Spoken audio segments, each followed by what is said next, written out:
मने प्रेम क्लेश नाशाय गोविंदाय नमो नमः गोविंदाय नमो नमः। श्री कृष्ण गोविंद हरे मुरारे हे नाथ नारायण वासुदेव।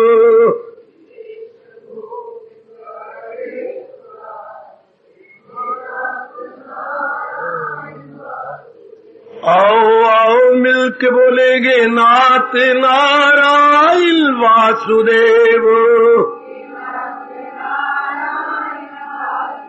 आओ प्रेम से बोलेंगे नाथ नारायण वासुदेव। जय हो श्री कृष्ण गोविंद हरे मुरारे हे नाथ नारायण वासुदेव। जय हो मालिक।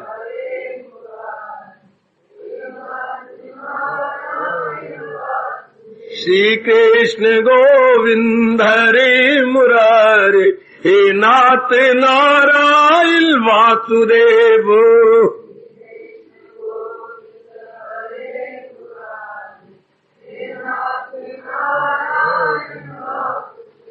आओ मिलके बोलेंगे नाथ नारायण वासुदेव। जय हो श्री कृष्ण गोविंद हरे मुरारे हे नाथ नारायण वासुदेव। बड़े प्रेम से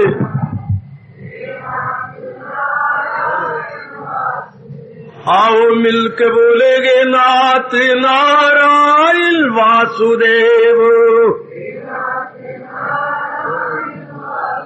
श्री कृष्ण गोविंद हरे मुरारे हे नाथ नारायण वासुदेव।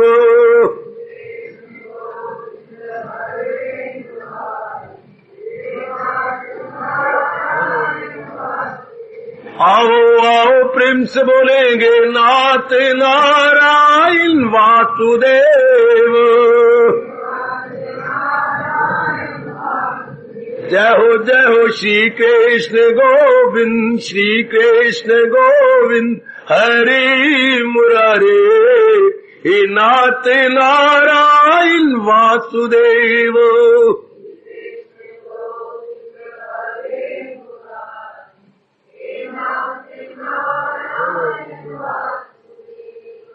आओ आओ मिलके बोलेंगे नाथ नारायण वासुदेव।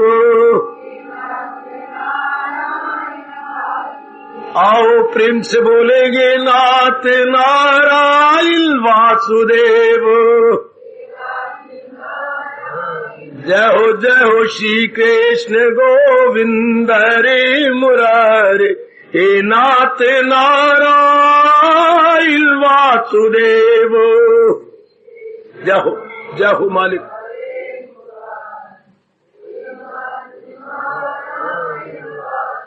श्री कृष्ण गोविंद हरे मुरारे हे नाथ नारायण वासुदेव।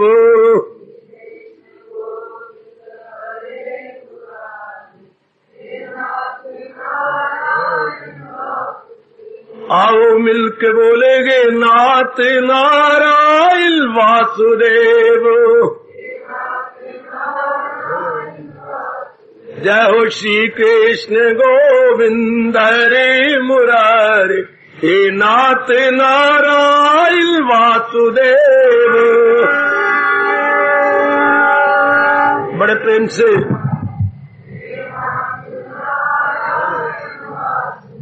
आओ मिलके बोलेंगे नाथ नारायण वासुदेव। श्री कृष्ण गोविंद हरे मुरारे हे नाथ नारायण वासुदेव।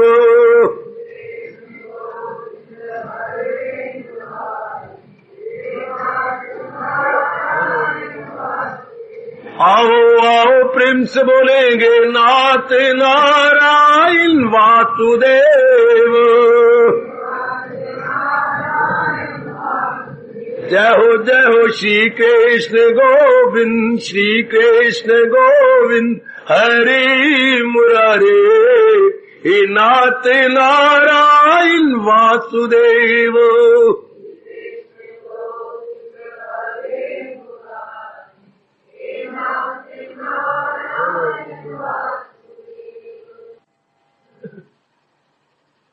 आओ भाग्यशाली कल्याण कामनियो मेरी देवियों, बड़भागी गीता रो ये अनुयायी मेरे सज्जनों धार्मिक भाइयों, बहुत कृतज्ञ है अपने भगवान जी के, जिन्होंने हमें घोर कलयुग में, आप वनवासी नहीं नगरवासी है, आप सन्यासी नहीं गृहस्थी है, आप मोह में है, निर्मोही नहीं, निर्मोही धीरे धीरे होते जा रहे हैं। भगवान ने पता नहीं किस गुण को देखा है आप में, अपने चोटी के ज्ञान को प्रदान किया।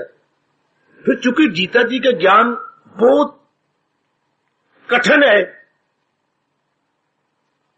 तो जितना मेरे मालिक ने मुझे एकांत में समझाया, मेरी भी अहोभाग्य जो समझाने के लिए मुझे चुन लिया। बड़ी कृपा भगवान की, कभी सोचा भी नहीं था कि मैं प्रचारक बनूंगा, और वो भी भगवान की वाणी का। आप पर और मेरे पर विशेष कृपा गए, दयालु कृपालु इष्टदेव महाराज जी, ये कृपा साकार रूप में प्रकट हुई है। और फिर ये लगन लगा दी कि हमने तर जाना है, फिर उसके साथ ये जो 18वां अध्याय मुक्ति प्रदाता प्रदान किया, किस जुबान से शुक्रिया करें अपने मालिक। सचमुच ये हमारे पे लागू हो रहा है, जो महापुरुषों ने डबडबाई आंखों से कहा था, ये देखा मैं अपने ताई कुछ नहीं हो अपने पल्ले, और ये देखा मैं बख्शिश तेरी दाता बल्ले बल्ले बल्ले बल्ले। बड़ी बख्शिश है मालिक की, बड़ी कृपा है भगवान, बड़ी दया है भगवान। अभाग्यशाली देवियों, बड़भागी मेरे सज्जनों, और देखिए कहां तक मैं मालिक की बख्शिश का वर्णन करूं। आजकल मैं सवेरे 10 से 12 बजे तक आपको मिल रहा हूं 2 घंटे के लिए। आज उन 2 घंटों में मेरे गीता नगरी वाले आए और एक फरमाइश लेके आए। ये वो फरमाइश है जो मैंने अपने इस प्रचारक के जीवन में पहली बार उनसे सुन रहा हूं। हमने ऐसा पुण्य नहीं किया, मालिक खामखा में पुण्य दे रही है, और मेरे जैसे में जो एकांत में रहने वाला है, मेल मिलाप ही कोई नहीं, कहीं मेरे से किसी से कोई कांटेक्ट ही कोई नहीं, सिवाय एक प्रचार करने के, बस आना जाना नहीं। और मेरे के गीता नगरी वाले 80% इंटरेस्टेड ही नहीं है इधर, अपनी धुन में मस्त है। 20% है सिर्फ जो भगवान के प्यारे बनते हैं, इनकी तरी सुन जाती है। ये वो इतना बड़ा पुण्य हमें दे गए हैं, बहुत बड़ा पुण्य है, बहुत बड़ा पुण्य। सबसे बड़ा पुण्य होता है ज्ञान दान, जो मेरे भाग जागे, जो भगवान मेरे से करवा रहे हैं। उसके नंबर 2 पे होता है अन्न दान, जो आप समय अनुसार करते रहते हैं। उसके बाद होता है जल दान, जो हमारे से लगभग नहीं होता। उसके बाद होता है वस्त्र दान, जो आप करते रहते हो। फिर होता है भूमि दान, जो शायद कभी आपने किया हो। जब ये भवन बन रहा था तो अनेकों ने भूमि दी थी। आज वो फरमाइश हमारे सामने आई है, जिसके लिए मैं समय तो लग जाता है, पर ये तो हमें जीवन में पहली बार मौका मिला है। इसलिए कोई मेरा भाई ये न समझे समय बर्बाद नहीं हुआ, हमारा समय सफल हो गया। कि आज हम ये सेवा करने जा रहे हैं जल की, जरूर करेंगे दिलो जान से। सारी मेरी माताएं, मेरी बेटियां, मेरे बुजुर्ग, मेरे भाई करेंगे। ये सड़क जो धूलकोट श्रीशय वाली, कभी आप कई बार गुजरे होंगे, वहां पर बहुत बड़ी टैंकी लोहे की चादर की लगी हुई है। कई वर्ष पहले गीता नगरी ने मिल करके इकट्ठे करके वो लगवाई थी। आज कई वर्षों के बाद वो खराब हो चुकी है। उन्होंने टांकी भी लगवाई लेकिन लीकेज है। अब उन्होंने हमें मौका दिया है। एक बार तो हमने सबने लगवाई, गीता नगरी वालों ने, एक बार ये प्रेमी भी लगवाएंगे जरूर। बहुत बड़ा पुण्य, मालिक बड़े खुश होंगे कि हमने जल की सेवा कर डाली। अब हमने नई टैंकी बनवा करके वहां लगवा देनी है और पुरानी टैंकी पता नहीं क्या बनेगा उसका। तो ये सेवा मेरे जीवन में तो पहली बार आई है कि जल की सेवा, और वो भी ऐसी सड़क पर जहां दिन में कितने आदमी गुजरते हैं और पानी पीते हैं जाती है। तो बड़ा भारी पुण्य, इतना भी पुण्य आपको मिले तो कितना पुण्य हो जाएगा रोज से। ये तो एक सूद हो गया कि रोज पानी मेरे पीने वाले आपको थोड़ा सा पुण्य दे देंगे। तो मैंने पूरी रुचि ले रहा हूं कि जितना ही खर्च होगा हम नई बनवा के इतनी बड़ी टैंकी वहां लगवा दें, और जो उस टैंकी में कमियां थी वो हम उसमें पूरी करवा देंगे। और मेरी माता और बेटियों, बुजुर्ग भाई, खासकर जिनको भगवान ने धन दे रखा है, वो इसमें छलांगे मारे, बढ़ जाए लेकिन कमी ना आए पानी में।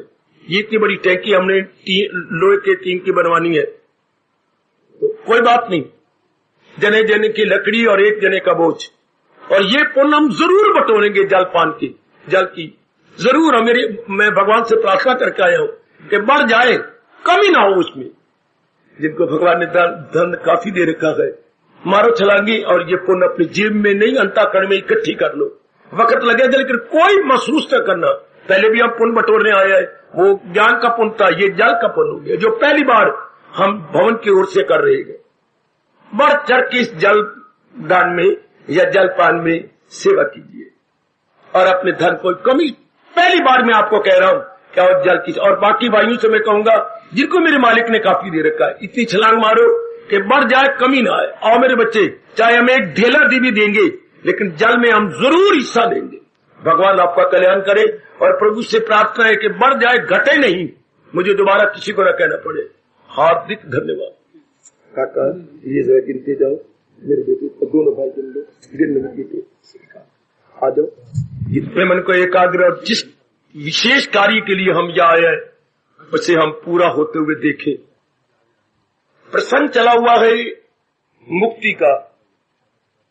हिंदू धर्म ही इसी को मानता है, बाकी ना जाने क्यों भगवान जाने मुक्ति को मानते ही नहीं। वो तो कहते कोई मुक्त होता ही नहीं, उनकी मर्जी, उनकी विचारधारा उन्हें मुबारक, उनकी मान्यता या कन्विक्शन उन्हें मुबारक। लेकिन सच्चाई ये कहती है, अनुभव ये कहता है कि जीव आवागमन के चक्कर में रहता है।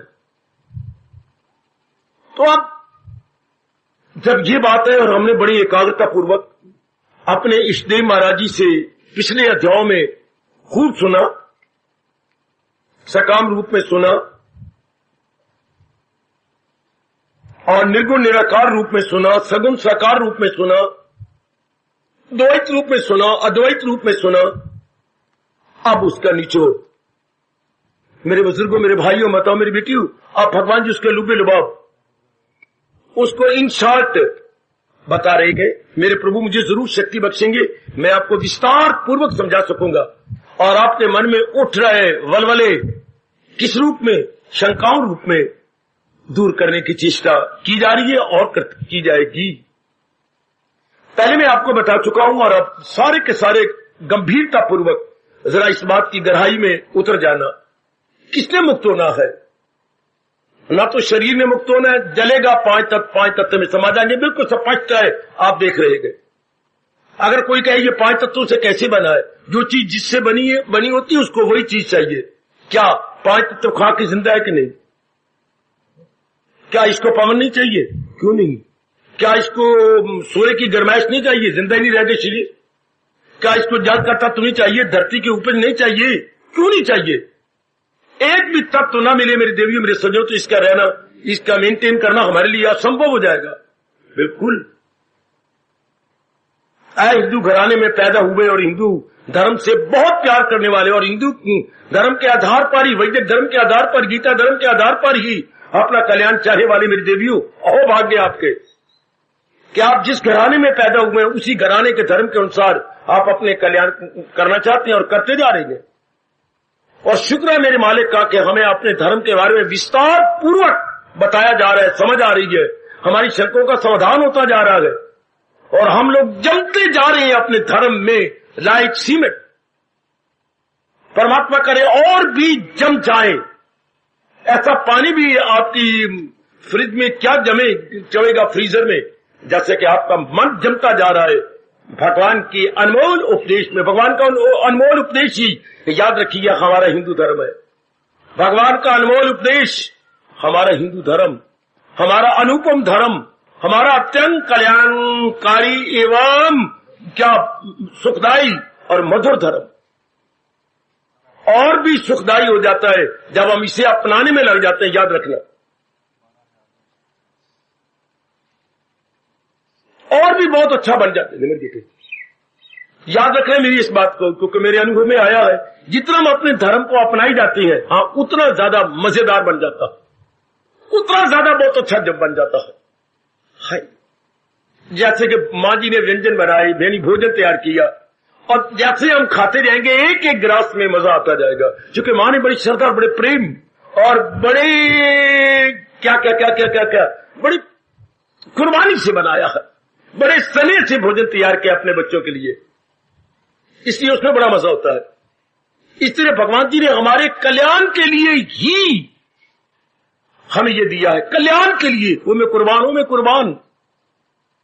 याद रखना धर्म का मतलब क्या होता है। जिस तरह जीव एक एक मैं अपने बच्चों को बुला बुला के कहूंगा, ऊंची आवाज से कहूंगा, धर्म का मतलब क्या, धर्म किसे कहती है। धर्म हाँ जो जिससे हमारा लोक बन जाए, परलोक बन जाए। इससे बढ़ के जैसे कि व्यास पिता जी ने परिभाषा किया, कौन करेगा। लोगों तो पता नहीं धर्म किसे कहती है, जिससे हमारे लोक बने, लोक बने, हमारे शरीर बने, हमारा मन बने, हमारी बुद्धि बने, हमारा परिवार बने, हमारा समाज बने,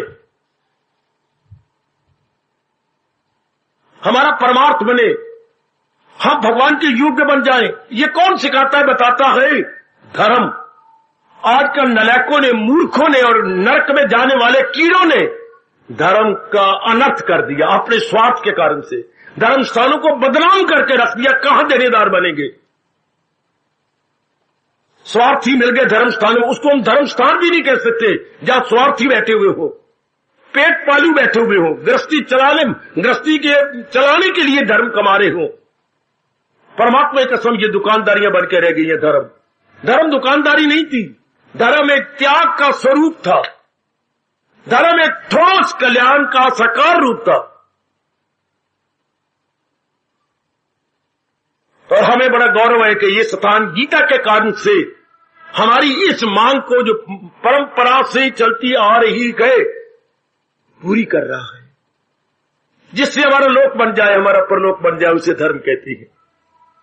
हमारे अंतःकरण की विकार निकल जाए। विकार होती है बैड क्वालिटीज, जो हम सवेरी शाम बड़ी प्रेम से पुकारते हैं, विषय विकार मिटाओ पाप हरो देवा। वो हमारे धुल जाए। पाप किसे कहती है, अनुचित इरादे, अनुचित विचार, अनुचित क्रियाओं को पाप कहती है। अनुचित कभी ना भूलो। मैं आपको एक एक बात अनमोल बता रहा हूं, किसकी, अपने भगवान, अपने इष्टदेव की, अपने हिंदू धर्म की। मुझे बड़ा गौरव है कि आप अपने धर्म के बारे में एक एक बात विस्तार पूर्वक जान करके सिर्फ जानकारी नहीं कर रहे, अपनाने की भी चेष्टा कर रहे हैं। यह हरियाणा में मुझे भगवान की कसम पहला स्थान है जहां जीवों को जानकारी भी गए और अपनाने में कमी नहीं छोड़ रहे। जिंदाबाद जिंदाबाद। जितनी माझी बुद्धि और ताकत मुझे भगवान ने दी है, मैं सारे अपने हरियाणा में घुमा कर देख रहा हूं। कितना गौरव है मुझे और आपको कि यह पहला स्थान जहां अपने धर्म, हिंदू धर्म के बारे में जानकारी भी हो रही है और साथ अपनाया भी जा रहा है, अपने जीवन में उतारा भी जा रहा है। बहुत अच्छे। ये भगवान जी ने हमें मौका दिया, पता नहीं कौन से पुण्य हुए हमारे से, जिसको देख करके भगवान जी ने वो उपदेश दिया जो उन्हें अवतार लेकर के जीवों के कल्याण के लिए दिया। अवतार लेकर जीवों के कल्याण के लिए दिया। धर्म का मतलब भी होता है कल्याण। भोजन का मतलब क्या होता है? भूख दूर करना। जल का मतलब क्या होता है? प्यास को दूर करना। कपड़ों का मतलब क्या होता है? सर्दी गर्मी से बचने का साधन। मकान का मतलब क्या होता है? मकान का मतलब होता है गर्मी से, बरसात से, ओलों से बचने का साधन। ये सारी चीजें क्यों बनी है? हमारे सुख के साधन है। रोटी कपड़ा और मकान हमारे सुख का साधन। मेरी देवियों, मेरे सज्जनों, पढ़ाई आप क्यों करते हैं? भविष्य को उज्जवल बनाने के लिए, ताकि आप किसी के आगे बेग न करें, किसी के आगे आपको मांगना न पड़े। Very good. ये सारी चीजें हम क्यों करती हैं? हम शादी क्यों करती हैं? दुख सुख के साझी बनाने के लिए। जिन्हों की पिछले जन्म की अच्छी साधना होती है वो उसको साझ नहीं चाहिए, उनके भगवान ही उनके बन जाते हैं। क्या? उनके पार्टनर। पर आम आदमी शादी करते ही इसलिए, कोई दुख में साथी हो, कोई सुख में साथी हो। लेकिन आजकल हमारी दृष्टि बड़ी गंदी हो गई, सिर्फ शरीर प्यार बन के रह गई। इसलिए नाना प्रकार के दुख, नाना प्रकार की बीमारियां, नाना प्रकार के क्लेश आजकल शादियों से पहले हमारा दृष्टिकोण ही गलत हो जाता है।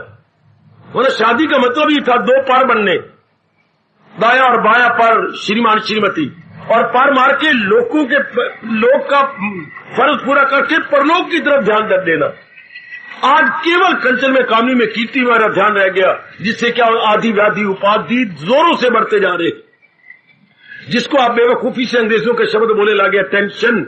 ये आपकी मां मूर्खता है।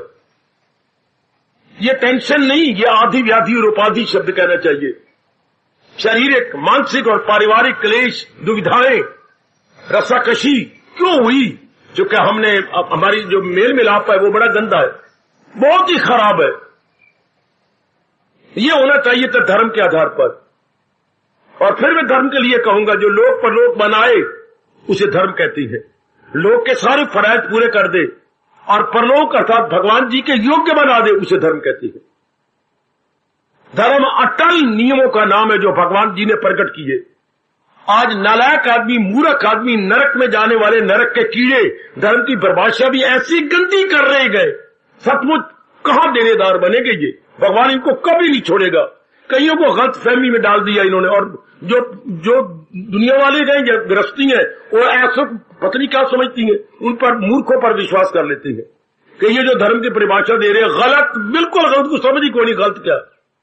और जो हमारे महर्षि वेदव्यास ने दिए, मैं सच्चाई के आधार पर कह रहा हूं, दी बेस्ट, जिससे लोक परलोक जीव का बन जाए, वही धर्म कहलाए।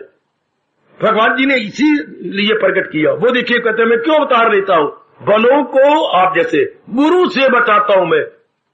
बुरे आदमी, बुरी वृत्तियां, पहले कहिए भैया वृत्तियां, काम, क्रोध, मोह, लोभ, अहंकार, निंदा, राग, द्वेष, पहले इनको कहिए बुरी, जो हमारे सुख में, आराम में, चैन में, मुक्ति में बाधा है। पहले ये बुरे, फिर बाढ़ के बुरे, जो कामी है, लोभी है, अहंकारी है, दुर्योधन जैसे, दुशासन जैसे। भगवान कहते मेरा अवतार होता इसलिए भलों को बुरों से बचाता हूं मैं, और बुरों को जहां से मिटाता हूं मैं। वो अपनी वर्कशॉप में भेजते थे, बुरो चलो मेरी वर्कशॉप में, तुम्हें एक नया रूप दूंगा, तुम्हें एक नया रूप बना के भेजूंगा। है, भलों को बुरों से बचाता हूं मैं, बुरों को जहां से मिटाता हूं। जय धर्म की फिर जमाता हूं मैं, कि जो मेरे अटल नियम जिन्होंने नालायकों ने हिला के रख दिया, उनकी जगह फिर जमा देता हूं। और ये नहीं कि मैं अब आया तो नए, प्रगट होके युग युग में आता हूं मैं। संभवामी युगे युगे, बेटी हमारे मालिक कह रही है, संभवामी युगे युगे, युग युग में संभवामी, मैंने प्रकट होना, मैं प्रकट होके आता हूं। पर क्यों? अपने धर्म की रक्षा के लिए, और आप जैसे नेक जीवों का उत्साह बढ़ाने के लिए। और आपके रास्ते में जो बाधा बन जाती है, लोभी, अहंकारी, बारमुखी, भगवान कहते हैं ऐसे उनको छक्के छुड़ाता हूं ताकि वो धर्म में बाधा न बने। क्योंकि धर्म के बानी मुबानी, धर्म के फाउंडर, धर्म के प्रवर्तक कौन? भगवान जी। इसलिए उन्हीं की जिम्मेवारी है कि धर्म के, क्योंकि मैंने अभी भी कहा धर्म होता है अटल नियमों का नाम। अटल नियम अगर हिल जाएंगे तो जीव सुख कहां से पाएगा, आराम कहां से पाएगा? एक छोटी सी हमारे शहर की कमेटी या नगर पालिका, इसके भी कुछ नियम होते हैं। उन नियमों का मतलब क्या है? नियमों का एक ही अर्थ होता है, सुख से जिया जाए। नगरवासी, अंबालावासी सुख से अपने दिन काट ले। दिन में कुछ नियम है, अटल नियम, नहीं तो नर्क बन जाएगा ये हमारा सिटी अगर उन नियमों का हम पालन नहीं करते और हम नहीं पूरा पालन कर रहे।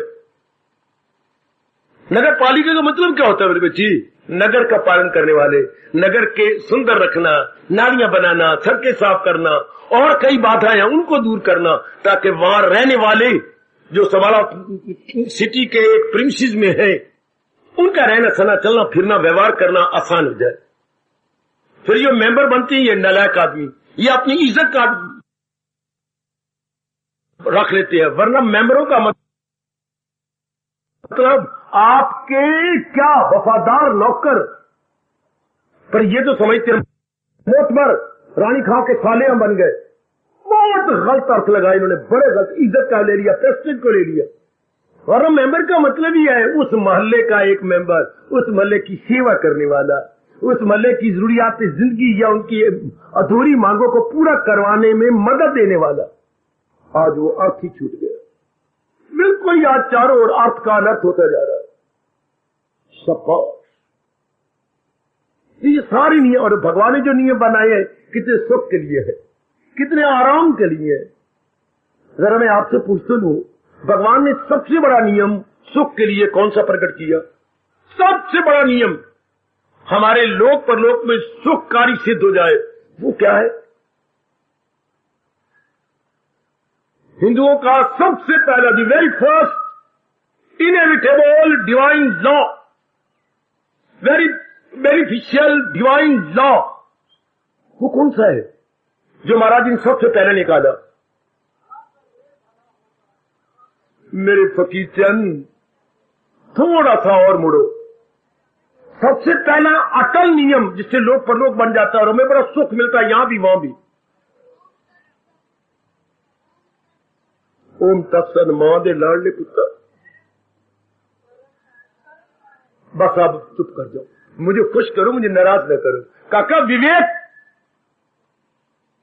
हमारे धर्म का सबसे पहला नियम, अगर ये नहीं जाना तो क्या क्या धर्म कमाएंगे और क्या दूसरों की सेवा करेंगे? विवेक का मतलब उचित क्या है, उसकी अनुचित क्या, उसकी पहचान, to distinguish between proper and improper. अगर मनुष्य के रूप में हमें ये ना पता लगे, विवेक हमारी अंदर की आंख है, जैसे बाहर की आंखों के बिना, चमड़े की आंखों के बिना धक्का खाता इंसान, इस तरह अंदर की आंख के बिना, अंदर की आंख का एक शब्द क्या है जी? विवेक। अंदर की आंख का एक शब्द क्या है? विवेक। इसे ज्ञान चक्षु भी भगवान ने कहा। ज्ञान चक्षु के बिना तो हमें पता नहीं लगेगा, बुद्धि अंधी हो गई, बुद्धि अंधी, बुद्धि को पता, जैसे हमारे चमड़े में आंखें ना हो तो पता को इनमें किधर मुड़ू, किधर जाऊं, किधर अपने आप को बचाऊं, आगे गड़ा है या क्या है, खींचे ही धक्के खाएगा, टक्कर मारेगा कहीं गड़े में या टक्कर मारेगा किसी देश के साथ। हाँ, इस तरह अंदर की बुद्धि जिसने मन, चित्त, अहंकार और बाहर के 10 अंगों को चलाना है और वो अंधी हो, उसे पता ही लगेगा। शाबाश शाबाश, ये अंदर की आंख है। विवेक क्या है मेरी बेटियों? बुद्धि की आंख। इस आंख को तो पता लगता है इधर मुड़ना, उधर देखना, और उसको पता लगता है उचित क्या है, अनुचित क्या है। यह मेरे धर्म का पहला स्टेप है, the very first step to perfection of Hinduism. ये तो जानकारी होनी चाहिए आप सबको। ये मेरा धर्म का पहला, और उसके बाद नंबर 2 चल पड़ता है क्या? आत्मनि प्रतिकूलानि परेशान न समाचरेत। बहुत अच्छे मेरे प्रभु जी, हमारे संस्कृति का परम पिता, जो बात आपके लिए अच्छी नहीं दूसरों के लिए भी ना करो। हाय हाय हाय, जो बात आप कहते मेरे साथ सारा अच्छा व्यवहार करें, तो जनाबे आली पहले अच्छा व्यवहार करना शुरू कर दो। आप कहते मेरे साथ सारे चोरी ना करें, जो अंदर उबार बातें तो पहले शुरू कर दो। आप कहते सारे मेरे साथ मीठा व्यवहार करें, तो पहले खुद शुरू कर दो मीठा व्यवहार। मेरे साथ मीठा बोले, मुझसे कड़वा ना बोले करे, तो पहले शुरू करना। बिमला के बच्चे दाल तेरी कच्ची। जो आप चाहते हैं आत्मनि प्रतिकूलानि, जो तुम चाहते ये सब मेरे साथ कोई ना करे, तो खुद भी किसी के साथ ना करो। जो चाहते हो कि सारे मेरे साथ ऐसा करें, तो उसके लिए एग्जाम्पल बन जाओ। बहुत अच्छी। Do unto others as you wish to be done by. उन्होंने भी अपने एथिकल टीचर के अंदर, अंग्रेजों ने इसे ले लिया। उनके शायद 5वें चैप्टर का पता नहीं 10वां 11वां असूल है। Do unto others as you wish to be done, दूसरे साथ ऐसा करो जैसे wish to be done by, जैसे तुम चाहते हो मेरे साथ ऐसा सलूक हो। तो पहले तुम कर दिखाओ ना। ये हमारा दूसरा हिंदू धर्म का दूसरा नियम। शाबाश, शाबाश। हिंदू धर्म का तीसरा नियम क्या? कर भला हो भला, अंत बुरे का बुरा। कितने अच्छे नियम है ये, अटल नियम। ये किसके लिए है?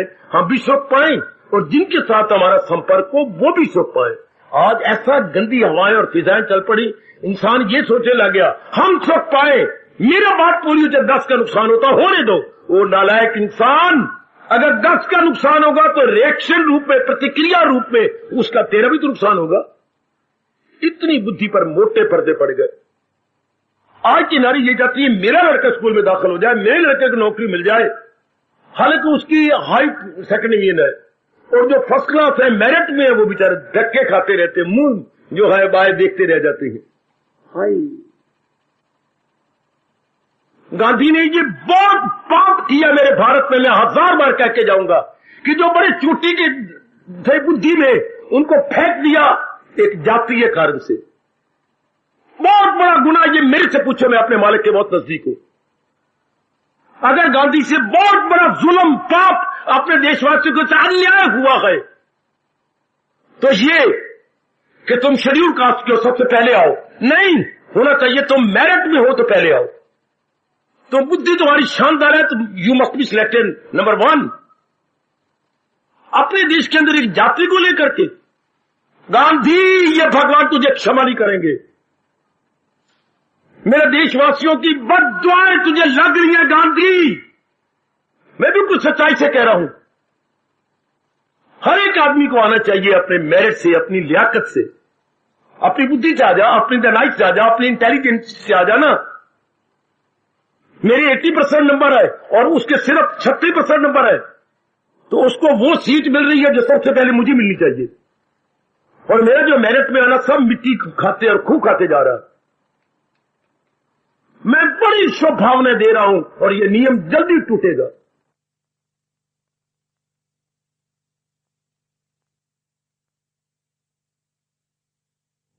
ऐरा गैरा नहीं प्रचारित बन सकता।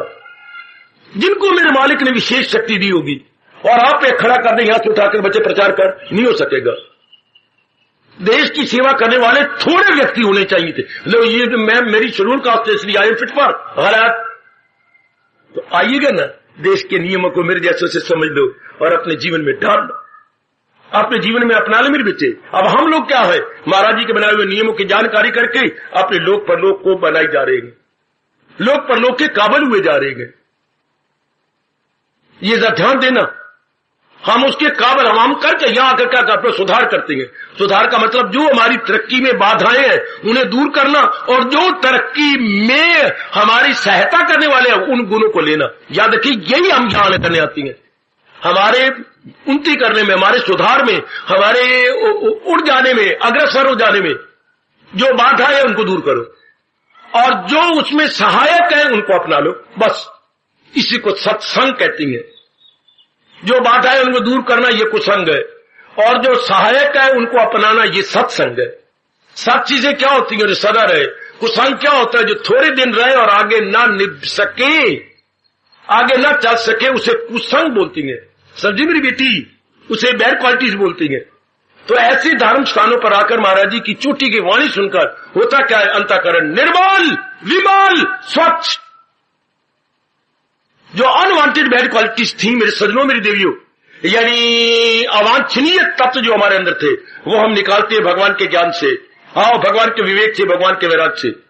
वो निकल जाती है हमेशा के लिए और उस जगह रिप्लेसमेंट होती है किसकी, भगवान द्वारा बताए गए गुणों की। गुणों का नाश कभी नहीं होता।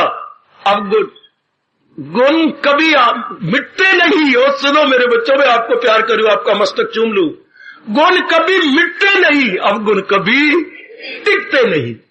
और जयकारा बनाए, गुण कभी मिटते, अब गुण कभी, गुण कभी मिटते नहीं, अब गुण कभी। वाह व्यास जी, वाह वाह, हमारी संस्कृति के परम पिता, तेरी अगणित बार जय जयकार हो। चूंकि गुण कलेक्टेड विद भगवान, विद नारायण, इसे उन्होंने मिटते नहीं, भगवान नहीं मिटते, भगवान के गुण भी नहीं मिटते। ये प्रकृति खुद नहीं ठहरती, ये प्रकृति से अवगुण आए हुए हैं। तो अवगुण कभी टिकते नहीं, गुण कभी मिटते नहीं। उन्हीं जो चीज इम्पेरिशेबल गुड क्वालिटीज है, उन्हीं को तो हमने अपनाना है। और चूंकि हम बाहरमुखी रहे, प्रकृति के साथ हमारा ज्यादा संबंध रहा, तो अवगुण आ गए। उन्हीं अवगुणों को मिटाने का नाम सुधार है, रिफॉर्मेशन है। और करेंगे कौन? जो इनकलाबी होंगे, जो आपकी तरह क्रांतिकारी। मेरी मीटिंग है क्रांतिकारी, मैं बार बार कहता हूं, क्रांतिकारी बनोगे हाथ धो के, मैंने नहीं टिकने देने ये, या सर में लिखे और जुए आप नहीं टिकने देते, शरीर का फोड़ा को नहीं टिकने देते, कोई ऐसी अनवांटेड चीज निकल आती तो हम नहीं टिकने देते। हाँ, इसी तरह ये अनवांटेड क्वालिटीज अंदर भी तो आई है। ये काम, क्रोध, मोह, लोभ, अहंकार नहीं टिकने देना भगवान के ज्ञान से। और कई गुण हमारे अंदर टिकने चाहिए थे, वो पता लग रहा, अब उनको टिकने दे रहे हैं। भगवान हमारी सहायता कर रही है। भगवान 2 रूप में सहायता करते हैं। गुणों को टिका लो, जो आ गया, अवगुणों को निकालो, जो आ गया। और करना क्या होता है इस स्थान पे आकर? सोचा मेरी भैया, मेरी नीत बेटी, और ऐसे स्थानों पे आकर क्या करना? अवगुणों को निकालो, अज्ञानता से आए गए, गुणों को लो, भगवान का ज्ञान आ रहा है। तो भगवान के ज्ञान से गुण अपने बन जाती हैं, और भगवान के विवेक वैराग से अवगुण निकल जाते हैं। विवेक से गुण अपने में आती हैं, और वैराग से विवेक से गुण टिकते हैं, और वैराग से अवगुण निकलती है। समझो बेटे, विवेक दैवी गुणों को टिकाएगा, और वैराग संसारिक दुखदायी अवगुणों को निकालेगा। तो फिर मैं और आप क्या हो जाएंगे? अपने भगवान के योग, आहा कल्याण के योग, आहा सदा रहने वाली शांति के योग, आहा मुक्ति के योग। 10 दिला तेन होर की चाहिए। इतना चोटी का फरमान भगवान का जब मिल जाता है, फिर हर सुबह शाम क्या कहने, क्या कहने, क्या कहने। फिर भगवान देखो बिना हमारे चाहे टाइम टू टाइम सेवा भी दे रही। कभी वाहन सेवा कर रहे हैं, कभी आज जल सेवा कर दी, कभी कोई और सेवा मिल जाती है, कभी कोड़ियों की सेवा, कभी नेत्र। ये सेवा, इससे क्या होता है? अंतःकरण निर्मल चुका, उनसे दुआ निकलती। आप जितना में जल पिएंगे तो उनसे दुआ निकलेंगी, तो वो आपको मिलेगी, चाहे थोड़े थोड़े मिलती जाए। रोज कितने व्यक्ति आते हैं जाते हैं सड़क पर, तो मिल गई आपको उनकी द्वारा पुण्य किए गए, थोड़े थोड़े आपको मिल जाए, थोड़े थोड़े, तो बहुत इकट्ठे हो गए। कितनी जल्दी हमको निर्मल होता है। इसलिए क्या कहते हैं, हजारों काम छोड़ के पुण्य को पहले कर लेना चाहिए, शायद ये मौका फिर मिले या न मिले। आहा, सहस्र शब्द लगाए व्यास जी ने, 1000 काम छोड़ के पुण्य काम करो, शुभ से शीघ्रम, शुभ के लिए देर न लगाओ। पता नहीं ये फिर मौका मिलने वाला है, पता नहीं ये उत्साह मिलेगा, पता नहीं फिर कोई ऐसा उत्साह देगा कि ना देगा। इसी कहा जाता है क्या, बार बार डिले करो बुरे कर्म करने में, और फौरन छलांग मारो शुभ कर्म करने में। अति सुंदर मेरी माताओं, ऐसा स्थान परमात्मा में नारायण जी ने दिया। क्या ये स्थान किस लिए है? मैं फिर कह रहा हूं, अवगुणों को निकालने के लिए और गुणों को सदा सर्वदा के लिए मन में स्थान देने के लिए, सुचारू स्थान देने के लिए, गुणों को सुचारू स्थान देने के लिए भगवान ने यह मौका दिया, और अवगुणों को निकालने के लिए भगवान जी ने अपनी वाणी में विवेक और वैराग प्रदान किया। और यही दोनों हम करते चले जा रहे हैं। दोनों ही जितना हमारे से बन सकता है वो ये ट्राइंग द बेस्ट। और उधर भगवान जी भी हमें ताकत देते जा रहे हैं, उधर प्रभु भी हमें शक्ति देती जा रही है। हम बड़े ही कृतज्ञ हैं, आभारी हैं अपने इष्ट देव महाराज जी के, बहुत आभारी है मेरी बेटियों। बस मैं तो अपने रोम रोम से कह रहा हूं, अपनाने की चेष्टा करो। मैं जितनी मेरे से बन सकता है मैं अपनी शुभ भावना दिए जा रहा हूं, और भगवान भी आपकी इससे, मैं आपके पुरुषार्थ को देख के बड़े प्रसन्न हो रहे होंगे। तो उन द्वारा दी गई दैवी शक्ति को लेकर अपना लाभ उठा दे। और कब मौका मिलेगा? ऐसे मौके तो खुद गीता जी में कहते हैं, ये मौका शाजो कभी कभी बेटी, कभी कभी कहीं कहीं ऐसे चमकते दमकते सुनहरी मौके मिलती हैं, चमकते दमकते सुनहरी मौके। मैं अभी कह रहा हूं आपको सच्चाई की बात, सारे हरियाणा में ऐसा मौका कहीं भी नहीं। आपने सारे हरियाणा में जितना मौका प्रभु जी ने मुझे और आपको दे रखा, पता नहीं कौन से हमारे शुभ कर्म हुए कि भगवान देखकर इतने प्रसन्न हो रहे हैं। इतने बढ़िया मौके तर जाने के, निर्मल होने के, अवगुणों को निकालने के और गुणों को अपना स्थान देने के। वाह मालिक वाह, वाह मेरे दाता वाह, कितनी कृपा है भगवान की, कितनी दया है भगवान की। क्यों ना कल रोम रोम हम कृतज्ञ हो जाए भगवान के। आए खाए कहां कर्जा उतारेंगे जो मालिक हमारे ऊपर डाली जा रही है। ये ऋण कौन उतारेगा मेरी बेटी, हमसे नहीं उतर पाएगा। हार्दिक आशीर्वाद।